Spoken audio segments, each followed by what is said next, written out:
Hey guys, it's Eric, owner of Farpoint Farms here in the mountains of North Carolina, and as you can see, it must be time for part 2 of the President Andy review. Now, the day that I made the unboxing video, I had hoped to get out here and play with this thing some more and maybe make a video of it that day. But as it turns out, rain came and made it very impossible for me to do that. That's the bad news. The good news is, as a result, I've had a chance to really play with this thing. It's about 3 days later now, and I've got some of the many functions this thing has down, and I'll share those with you. But my overall impression of this is pretty positive. I got very few complaints. I'm very impressed with its build quality. I'm also incredibly impressed with how much stuff they have stacked into this thing. So I'm going to turn it on. I'll go through some of the stuff that I've used. There's some other functions I haven't even really gotten into yet, and I can say that I'm definitely interested in getting this thing installed in my car so I can get a more accurate use. Now, if you know me, you know I've talked about my videos. Some of the functions I think all modern CB radios should have would be the scan function. I definitely like scan function. This radio does have the scan function. That's a real positive. A nice perk also is to have weather channels in there. This radio does have weather channels in there, which I didn't even realize that it offered either one of those two things. Initially unboxing it, it looked to me like a professional version of, say, a Cobra 19, which we talked about. But in fact, this is more along the lines of the functions that you find in that Cobra 18 WXST, which is the radio that I'm actually going to be replacing this with. And it actually goes a lot farther because the build quality is there, and it's just a higher quality radio than what the Cobras are putting out right now. All right, so let me go ahead and turn this thing on, and we'll go through some of its functions here. Now I have played with this some already, but I left most of it as it came from the box because I want to go through what it can do here with y'all. Oh, as we talked about before here, squelch. And it does have an automatic squelch control. I like that. It kind of determines, it's kind of like a digital voice analyzer. It's able to pull voice signals out from a high noise floor. So if you're driving in a truck and you have a lot of noise in the background, as far as like engine noise, stuff like that, it's able to decipher what's ground noise or what's background noise or your noise floor versus voices. So that's a cool function. I can't wait to see how that actually works in the truck. But you move it off of that and you come to your regular squelch functions. And we'll just turn that up there. As you can see here, blinking along there, you do have your bar graph, which is showing you your power and output levels. Right now, I've got a pretty low noise floor. We had a little rain here earlier today, but everything's good again. Here we have what's exactly what it looks like, CB and PA. But if you hold that button down, you'll notice that disappears. That is your noise blanker. So kind of a dual function button there. And what you'll find as we go through this is that a lot of these buttons have multiple functions, but once you get things set up the way you like it, well, then you can pretty much leave it as it is. And that brings us to the next function, which I really like, and that is scan. I'm all about scan when it comes to radios because there's just not a lot of traffic anymore. And you have your regular channel up down buttons here, but if you want to go into scan, you just hold it down until it goes to SC for scan. Now if it finds a signal, it'll stop on that signal until the signal is gone. And then once that signal disappears, it'll go back to scanning.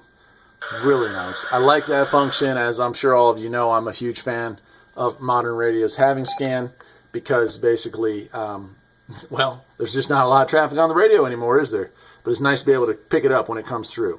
Now, let me turn this off for a second. Now, I'm going to show you some of the other cool functions. And these things are what really sets this apart as a pro-level radio.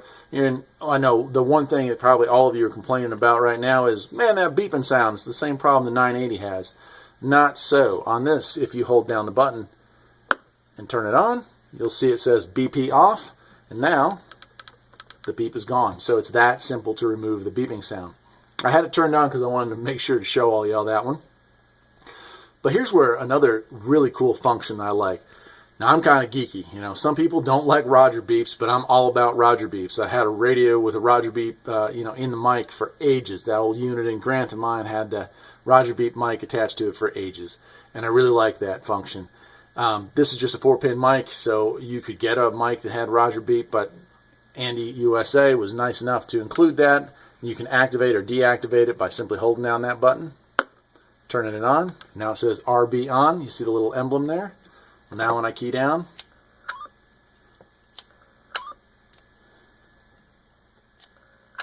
Hopefully you can hear that. Let me turn the channel. I'll turn my other radio over here, 27. Hear that nice sound? A very unique, very nice little Roger beep. So I really like that. I found that to be a cool function. And I can't think of many radios for less than, say, $300 or $400 that come with a Roger beep built in. So I was very, very happy to see that. All right, so I've showed you that pushing this button here will get your channel beep or button beep on and off, and this button here will turn on and off the Roger beep, which I really like. But now let me show you what's going on over here. If we go ahead and hold both those down while turning it on, okay. Oop, I don't think I had them held down. There we go, and you see it says RE for red. Now if we're going to scan through here, we see we got green and blue, light blue, yellow, purple. I guess that would be white or clear, and then back to red. So there's a bunch of variety choices there. I particularly liked the, I like that blue. I don't know why, but I like that. So I'm going to set it to that. Now if you want to hold it at that, you just hold down the function key, and there you go. Now it's set to blue. So that's fairly easy. So I really like that function. And then there's also weather scan stuff here. So let me turn it back off. We'll go into the weather scan.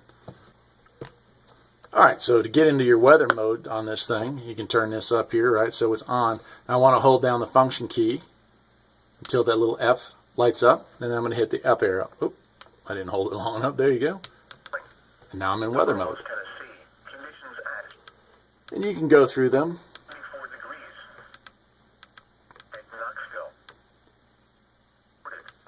You can also go through scan. So, I mean, it's just like the CB function as far as scanning or regular. That's a good strong signal right there. And then I'm going to get out of that. I'll just go ahead and turn that off. So that's a function there. So I really like the fact that all this stuff, is really easy to access on this menu. And there's just a lot of functions packed in here. So let's see what else we got. One of the other cool things that they've done here, and this is, I guess, something more popular on more modern radios. I've never been a huge fan of it. I've never really felt the need for it. Although I do have it now on my unit in 980, and I kind of do like it, so it's growing on me. I guess maybe I just never had a radio that had it. Is Talkback. And this radio, if you can imagine, this small radio has Talkback function. And it's fairly simple. In order to activate or deactivate or change the volume level on your Talkback, you simply want to key down on your mic. And there it is. I can change hello, the level of talkback, and you can change the volume of that.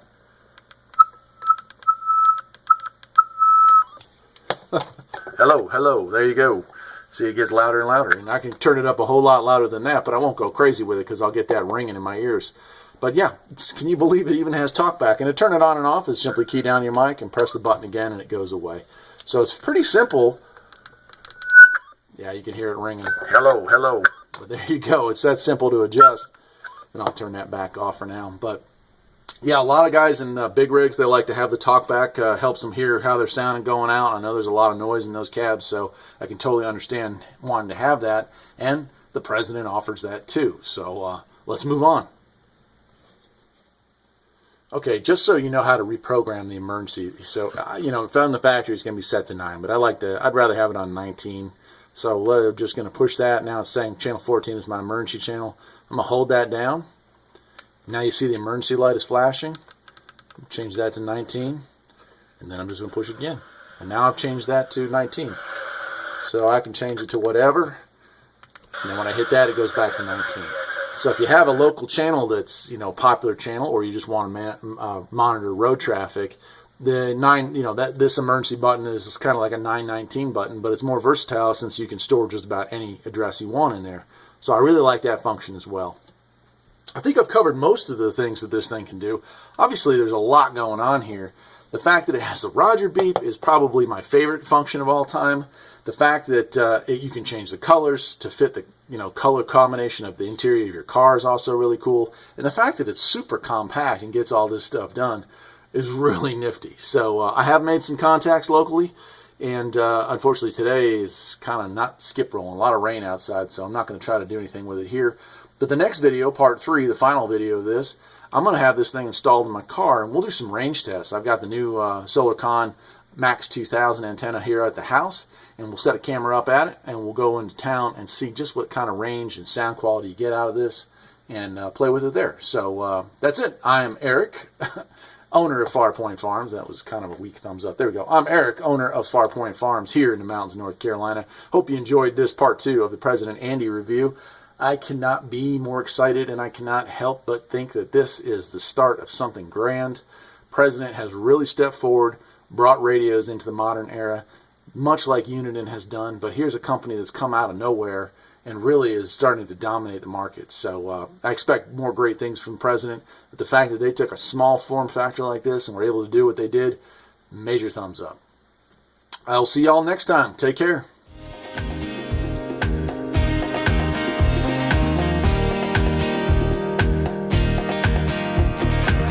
There's always something that needs a little fixing on Farpoint Farms. Freedom is mighty sweet.